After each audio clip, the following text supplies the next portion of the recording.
Because really what I'd like to talk to you about will take far more than the next 3 minutes. So, but I am respectful of your time as well, and I would like to say thank you to all of you for spending your Friday afternoon with us. It's been, as I said, a wonderful meeting, and I want to say this, that while I've had the blessing of being involved in the educational community my entire adult life, I started teaching when I was 20, serving on the school board, state board, etc., there are no more passionate educators, supporters of public education than the other three of my colleagues that you've seen sitting here. So rest assured that while some of us have had what I call the privilege of being an integral part of the education community, as I said, I know you all know these legislators well in most cases, and just rest assured that they are very much in line with their concerns and their passion about public education. As a member of the Public Education Committee, I'm really excited to say to you that we heard very loud and clear your concerns as well as others about the matter of tax testing.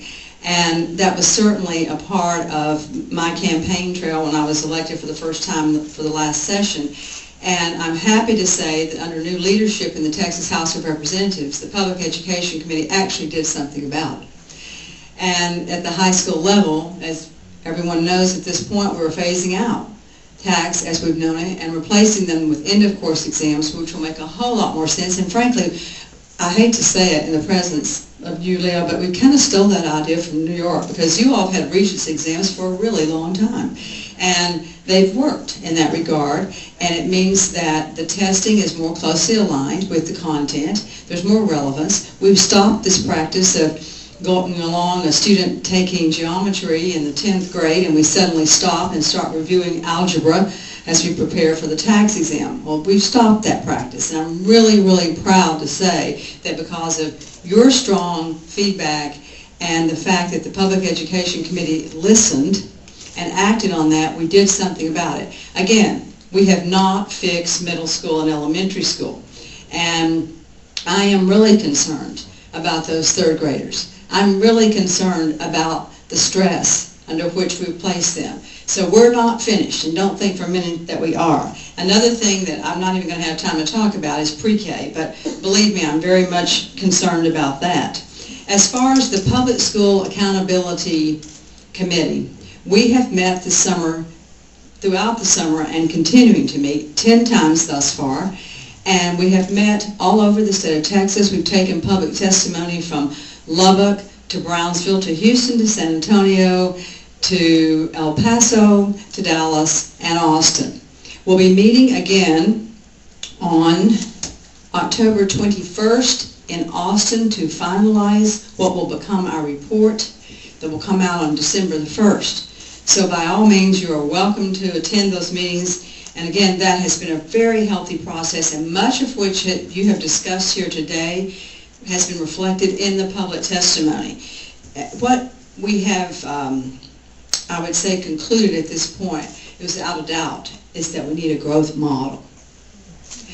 That we need a model that shows the progress that you're making with a student, because as has been described here this afternoon, clearly much of that is taking place, but it's not working under the current accountability system that you're getting any credit for that in many cases, or in most cases.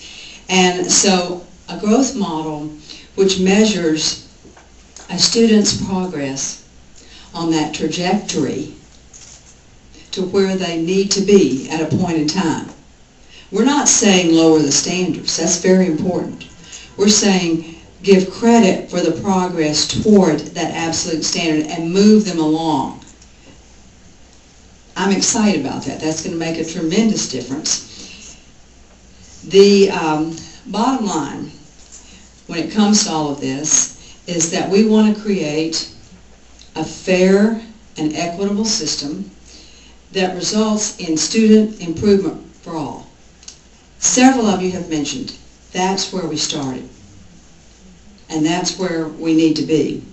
And again, I would love to continue the opportunity at a later point, and so please invite us back